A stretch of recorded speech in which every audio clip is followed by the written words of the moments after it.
found out my teacher framed me for cheating, so I exposed her during the school board meeting. I was just a substitute teacher filling in at a high school where the walls smelled like dry erase markers and burnt coffee. The kids called me Miss Z. I tried to be kind but firm, the kind of teacher I wished I'd had. My first real chance at proving myself came when the district supervisor visited. But my department head, Mrs. Langford, made sure that chance didn't last. She was the kind of woman who smiled with her teeth, not her eyes. A mentor, supposedly. We run a tight ship here, she told me on my first day. Don't try to be the fun teacher. You're not their friend. I nodded, even though I didn't agree. The students needed connection, not fear. The first warning sign came after midterms. I'd spent nights grading papers, proud of how well the class did. But when I logged in the next morning, my gradebook was different.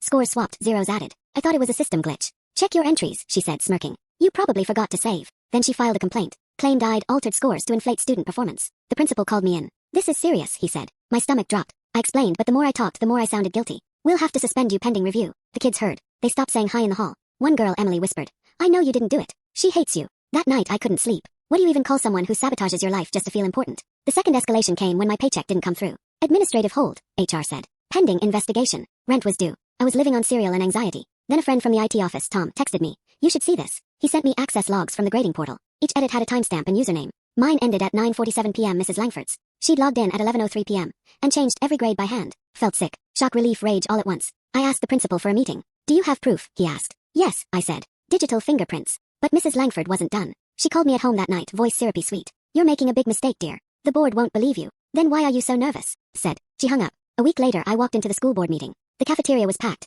Teachers, parents, even students. Mrs. Langford sat front row, perfectly pressed blazer, pretending to console me. Such a shame, she whispered. You had potential. When they called my name, my palms were slick, but my voice came out steady. I didn't change those grades. She did. Murmurs spread. I have the access logs from our portal. Each timestamp shows her login credentials, editing the scores after I submitted grades. The district servers don't lie. Mrs. Langford shot up. Those could have been forged. Tom stood from the back. I pulled them myself from the central system. Silence. The board president leaned forward. Mrs. Langford, would you like to respond? Her face flushed crimson. This is absurd. It's verifiable, I said quietly. Check the audit trail. By the next morning, she was escorted out of the building, suspended pending an ethics review. 2 weeks later, she was fired for falsifying academic records. I was reinstated with an official apology and a full-time offer. The first day I returned, Emily left a sticky note on my desk. Told you they'd believe you. Now, months later, I teach permanently at that same school. My students joke that I beat the boss level. I laugh, but deep down I know it wasn't about revenge. It was about truth, and the quiet kind of courage that doesn't shout but still wins. Sometimes, when the hallway lights flicker late after class, I remember her voice saying, don't try to be their friend. I smile to myself and whisper, watch me.